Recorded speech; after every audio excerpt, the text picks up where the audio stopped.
We talking about real estate. We gonna talk about real estate, and we gonna finish the show out with real estate tonight. So let's go ahead and get into it. There's this lady that she's talking about. And I appreciate you, love. So she said she bought 22 property rentals and she regrets it. So we're gonna figure out why. All right, so let's go ahead and get into it. Oh yeah, we all gotta eat. That's facts. We all gotta eat. So let's go ahead and rock out. Just to show you, here's a 2-unit property I own. Here's another one that's a 6-unit apartment building. And here's another one. And here's another one. And there's even more properties, but I'm done driving around wasting my gas, and I feel you guys understand. I thought owning rental properties would be a great source of income, but boy, was I wrong. Most real estate investors teach about buying rental properties, rehabbing them, renting them out to tenants, and then refinancing them with a bank just to only cash flow $300 per month. And that $300 per month may sound like a small amount. Refinancing with the bank and only getting $300 a month. God damn. Ooh, all of them must be. So she must have purchased. So hold up, before we get into it, she must have pulled out a loan for these homes. She must have pulled out a loan for these homes, and none of these homes were bought on cash. Got it.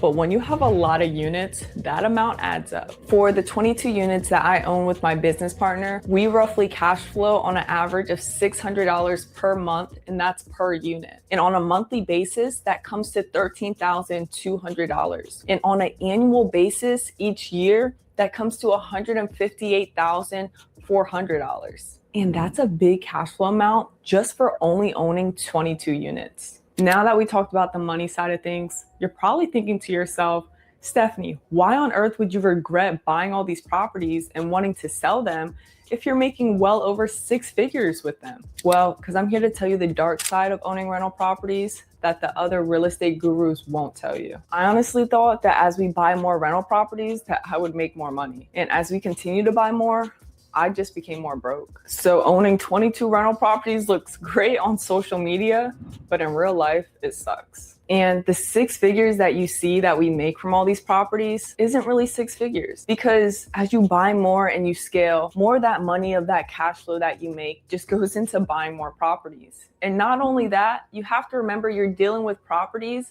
and things happen. So a roof could go out, an HVAC system could go out, windows could need to be replaced. And those are some pricey items.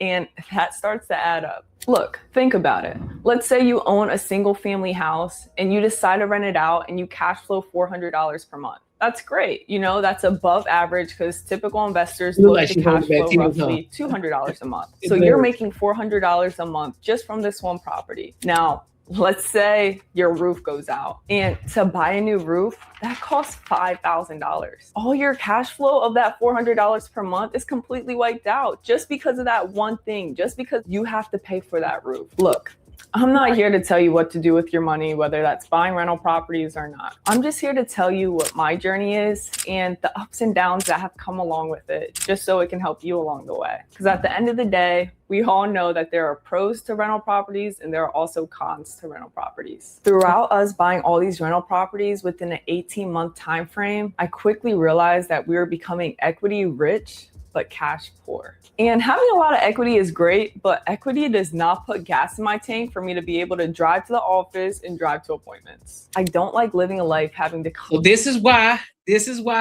now it's starting to make sense for me why it's so important for you to pay cash for these homes. It's so important for you to pay cash for these homes, because now the reason that they aren't profiting as much, for one, you're buying old homes, so therefore you automatically got to do a fix and flip. You got to put money back into the shit in order to fix it up, in order to get tenants inside the motherfucker. Now you still got to get these tenants to pay, but also I'm pretty sure she might bring it up, but you're also having to pay on that loan too. So you ain't profiting that much. And then you sharing profit with a business partner. So you really ain't making no money on this aspect. So when you're buying properties, this is how I'm looking at it. it'd be best to buy these properties cash, so that way you ain't got to owe nobody. So then you have enough capital so where you can put money back into the home and do all the fix and flip that you need to do. You don't need to take out any loans. You can just pay the shit cash. So now when it's time to get a tenant in the house, you are 100% cash flow. You don't have to owe anybody anything. That's just your money coming in. And so then if you're smart about it, you can do one of the two things. You can either take a very, very, very, very, very small portion of that profit and pay yourself, and then you can put the rest in the reserve. So just in case some shit pop off, you got money and you ain't got to worry about going to take no loans out. You got money stashed over here. So when shit go wrong, you can easily throw money into it. We got it. We good. We ain't worried about it. And you can continue that process on as long as you continue to keep building your money over here and stacking your bread over here. You continue to keep saving your money to invest in another property, and you continue to rinse and repeat. So therefore, even when the market crashes or anything happens to the market, you won't be affected. You are able to control what's going on. So therefore, when you got other people who are under contracts with different landlords and they have to raise the prices, you don't have to raise the price. You can keep your price at the same fucking amount for years on because you're not affected by the market. Oh boy. Oh, she might be. That's another factor too. She might be too generous, trying to make it affordable for the people. And then guess what? When you try to get to a position where you're trying to make shit more affordable, guess what? Now you run the risk of some shitty tenants too. So that's where you have to be cognizant too. You aren't paying for no house cash. Who said? Well, I didn't say that I was, but I'm saying that would be the best move. See, you're already just talking just to be talking. You're talking just to be talking. But see, this is exactly why you need to tap into the Patreon, because we teach you how to save your money and build your wealth up. So you ain't got to worry about it. But hey, don't worry about it. You can just stay over there, big dog. Don't trip. You good. I ain't finna argue with you. The trick to getting the house is pulling out a loan, then pay the loan with the loan and keep it doing. What? Nope. We good. She should be renting it for what her mortgage is, poke her monthly. Yeah. No gatekeeping over here. Facts. Ain't gatekeeping. Nothing. Who has that much cash? The people who know how to invest their money properly and the ones who know how to save instead of going to spend their money on bullshit that they don't need. Y'all, yeah, $800,000 is a lot of money, but guess what? If you know how to invest your money properly, you can get there, bro. It ain't that hard.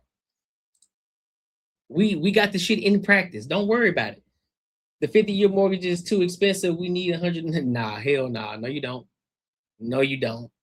Guess what? Because you're gonna continue to be in debt and you're gonna continue to keep paying debt. Now you gotta continue to keep working a job. You ain't gonna be able to retire. You're gonna work until you literally drop.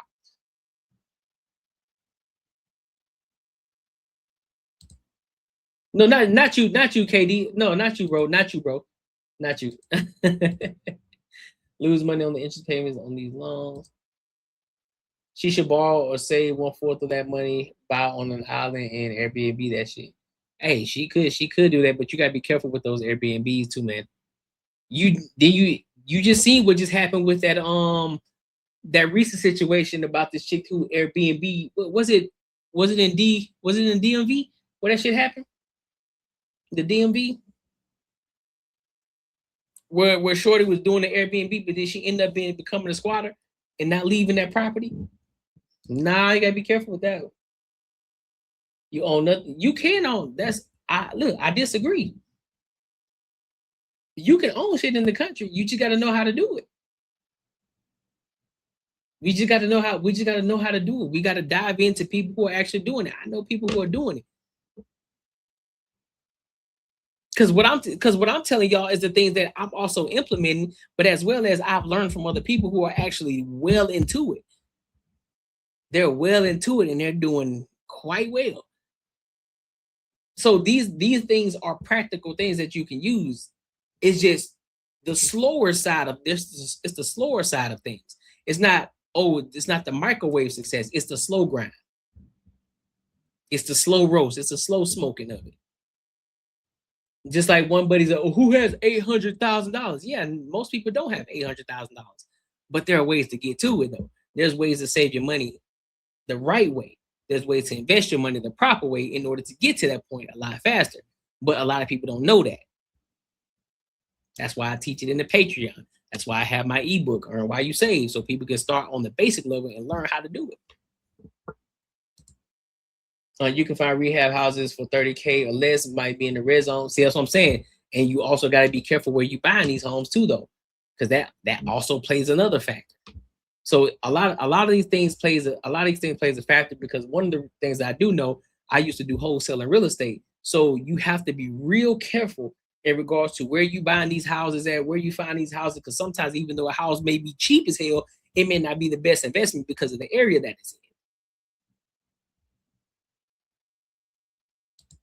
You're not supposed to own nothing but have it all. No, I disagree. You supposed, the more shit you own, the less you are controlled. The more shit you own, the less people can control you. When you got the more shit that you own, you can't get controlled.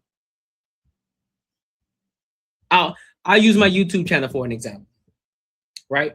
Just use it as a YouTube channel example. So as we continue to keep growing this platform, as we continue to keep getting bigger, right, on this platform, eventually there's going to be people, once they start to see the engagement, the views, and all that shit's going up, there's going to be a lot of sponsors that's going to be coming over and say, hey, Corey, we want to rock with you. Okay, what are we talking about? We want to pay you X amount of dollars. All right, bet. So, but these are the things that we require in order for you to get this payment, in order for you to work with us. These are the things that we require. You can't do this, you can't do that, you can't do this. Interesting. So you telling me that I don't have full creative control of my channel. I can't say what I want. I can't do what I want on my own channel. But you're going to pay me this amount of money. I'm going to say no. I want full control. I want full ownership of my shit. I want to be able to say, do, and talk about whatever the fuck I want to talk about. Full creative control. You either going to rock with it or you ain't going to rock with it. So ownership matters more than anything. Even when it comes to a house, once you own your shit, they can't do nothing to you. Who has control over you when you own everything? I know a lot of people talk about debt. You know what I'm saying? Debt gets you in these positions to get more and get more, getting good debt, so to speak. But that's cool. But you're still gonna be in debt at the end of the day. So would you rather be in debt and be rich, or would you rather be in full ownership of everything and be rich? But you're just gonna get to it a little bit slower. I'll take the slower route because I don't wanna own them. I don't wanna own nobody shit.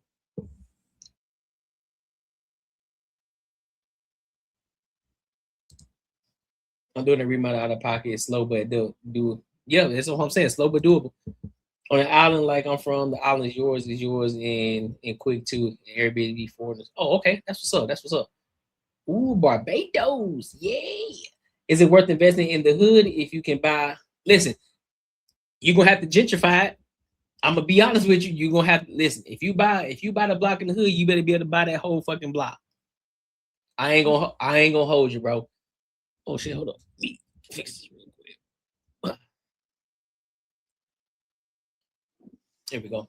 You better be able to buy the whole block. The entire block. My brother has the same job as me. I got nothing. He's got 150K in savings, 200K in a 401K, and getting a road accident settlement. So it's possible to just get that cash. And so you see what I'm saying? We bought and sold every 6 years and doubled our investment. Bought a house for $60,000, sold it 6 years later for $120,000. Do this over and over, and now we can afford to live in Maui. Nice. Everything has a value and a cost. You must pay the correct cost for the value you get. That's the summary of real estate investment. Facts. Oh yeah, Bull City. This your forte right here. This is your forte. So you're gonna have a lot of insight on this. You gotta listen, Bull City got a lot of insight on this. Full ownership. Facts. Simply reach and know this is our everyday home. I don't want to owe nobody neither. Facts. You don't get it. You don't get it. What he's talking about. The concept of own nothing, have it all is a high level wealth concept. The truly wealthy are in a lot of debt, and they are not. Do you? How many wealthy people do you know that you around that you can contact? How many people do you know? Hey, really? Mike Epps did that shit. Bought all the houses, his home, and him got evicted from. Yep, that's what I'm saying. By the whole fucking block. By the whole fucking block. If you're gonna do it, you can't just buy one house. You gotta buy that bitch out.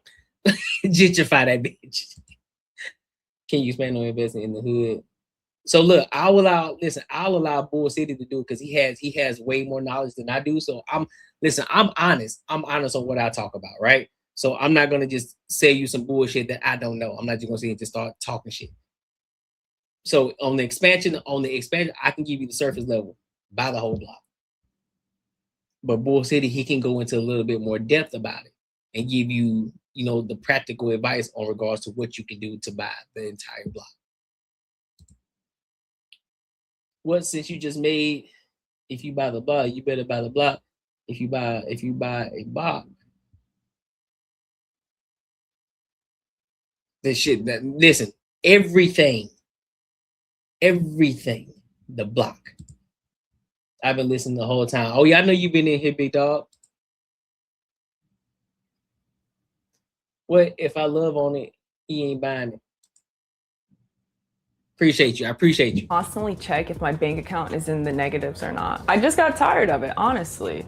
And with you being equity rich and cash poor, not having enough in your bank account, you have to think of those things. Like, are you going to have enough money for food? Are you going to have enough money to have gas? Are you going to have enough money for just the regular bills in your life? And that's where I just got over it. I was just tired of living a life like that. And just came to this realization where I just regret building and scaling this fast. And I want you guys to know that when you are dealing with rental properties, you need another source of income just to help you sustain. Okay, I'm sorry, y'all. I'm gonna let it play. I'm sorry. I just gotta ask this question. She ain't got no job? Hold on. So wait a minute. So she's just living off her property investments. She ain't got no job. That's a mistake. That's cardinal rule number 1. Don't leave your job. That's a mistake. Just because you got the properties, that don't mean it's okay for you to start living off that shit yet. No. Hell no. Go get a job. Make sure this side is squared away over here first. Get your job so that way everything, all your needs and all the shit that you need to take care of on this side is taken care of for your job. So then you ain't got to be over this bitch stressing about what's going on with your properties. So now you can really save this money up and really put back and say, listen, all this money that I'm making over here, this profit that I get that's coming to me, I'm putting this shit back over here to this investment. So that way we can pay this shit off. So we ain't got to worry about owing nobody and we can really start profiting off of this. I got this job over here that I'm worried about. I ain't worried about this because it's paying the bills. It's making sure everything is taken care of on this side so I won't be stressed. Hold on, man. She better tell me she got a job. That's all I'm going to say. Think about it in percentages of homes renovated. 20% neighborhood renovated equals high risk. High reward, 80%. Renovated neighborhood, low risk, low reward. The more stability in the neighborhood, less upside. Yes, sir. Multiple income streams. Yep. She needs lessons from Coco. I'm telling you. Because as I just said, you will be equity rich and cash poor if you do it this way and just build and scale so fast. So that other source of income that we took into consideration was wholesale deals. But unfortunately for us, our wholesale deals were very, very inconsistent. So we weren't making really any money from that. It was just the money from our cash flow. But you got to think about it. For us, there were some things that did need repaired. And when we had no money coming from wholesale deals, then we would use our cash flow money. But when we were low and didn't even have cash flow money to use that, then we would have to come out of our own pocket. And guys, remember I told you being cash poor and not having any money in the bank account, you're probably wondering, like, how are you going to pay for repairs if you have no money from your personal pocket? Well, the bad thing we've done that I don't recommend is we just put it on credit cards. And that's where you get into a hole. And that's why I'm making this video, because I don't want you guys to be in the same position that I'm in. I want you guys to learn the lessons, learn the mistakes that I have made so that you don't have to make those same mistakes. So just remember, if you do want to build a rental portfolio, make sure you also have another source of income just coming in, because if you don't, you may end up real broke. Now, I want to talk about self-managing your rental properties, because for us, that is what we did to save money. And to be honest with you guys, I honestly don't mind it. As long as you have your proper systems and processes in place, then it's more so of a piece of cake. And what I recommend you guys do, if you are buying these rental properties, make sure you're fully fixing them up, just so you're not getting calls in the middle of the night of tenants saying, oh, my toilet's broken, where if you just get a brand new toilet, then you're less likely to have that issue. So just repair your properties up from the jump instead of having someone move in right away. And make sure you have your right, proper systems and processes in place. Now, I want to get back into the money side of things, because that's the main reason people truly buy rental properties, is to have that, financial freedom. But I want to take a second to dive deeper on mortgages. And with you seeing that $300 per month in cash flow, that's not because your utility bills are so high. It's honestly because your mortgage is so high with your principal and interest payments. And I want to give you guys an example. For this 2-unit property that we own, that you guys have seen, the upstairs unit is renting for $1,300 a month, and the downstairs unit is renting for $1,100 a month. Now, for the mortgage on that property, it is roughly $1,300 a month. So that upstairs unit already covers that mortgage, which is amazing. But we still do have utility bill payments on that. So we still cash flow a good amount on that, roughly around the $600 per unit. But still, we have expenses no matter what. But I want you guys to realize that $1,300 from the mortgage payment, that is the principal and interest, which just that part alone consists of $900. And then we have our taxes and insurance, which that's all included within the $1,300 a month. But think about it. That's a big chunk that is coming out of our cash flow. Like, wouldn't it be nice just to have an extra $900 per month in cash flow from just taking away that mortgage? That's what I'm thinking. Like, I would like to have that extra $900 a month in cash flow. And that's where my mind's at. Like, I'm done worrying about scaling with no money, because I realize, like, yeah, you know what I'm saying? That's what I'm saying. Why won't you tie in the mortgage with, why won't you have them pay the utilities? I would have them pay the utilities too. 100%.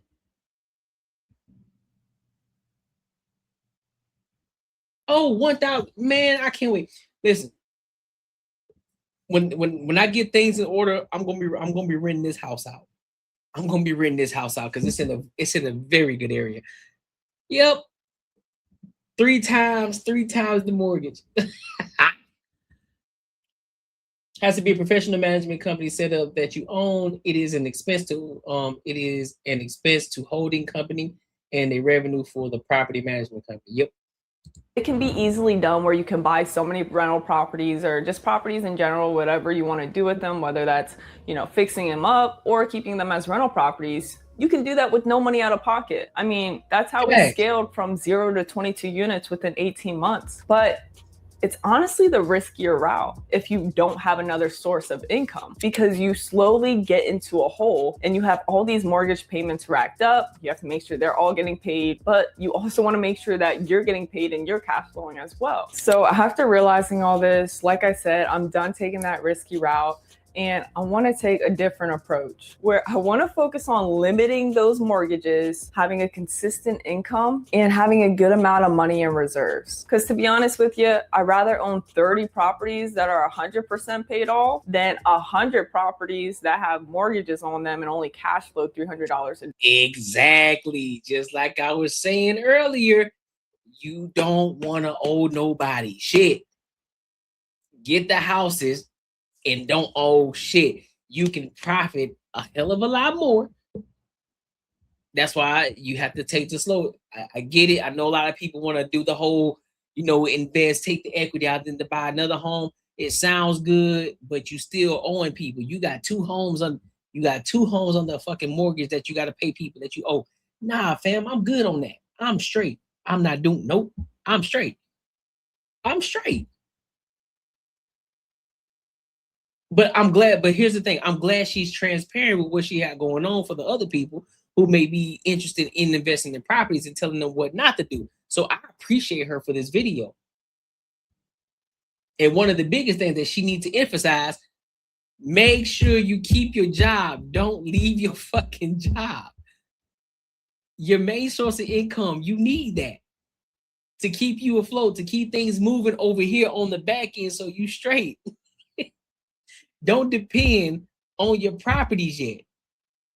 Now, it would make sense if you got those 22 properties and you don't owe anything, and now you can truly profit on it. Now that would make more sense. I still would say, hey, listen, keep your job though. I was just saying keep your job though, just in case, just to be able to say so. Just continue to run your bag up as long as you possibly can. But I do appreciate this video though. I really do. Because you guys have to remember, it's not about what looks good on social media, and it's not about how much you gross per month. It comes down to truly how much you net per month and how much money is coming into your pocket. And now I know this was a quick video, but I didn't want to waste any time just to get my point across so you guys can see the real truth about rental properties. And just know that it's always good to reevaluate your goals just to see where God is truly leading you to go. Because to be honest with you guys, my goals from the jump was to hit 100 units in a quick time frame.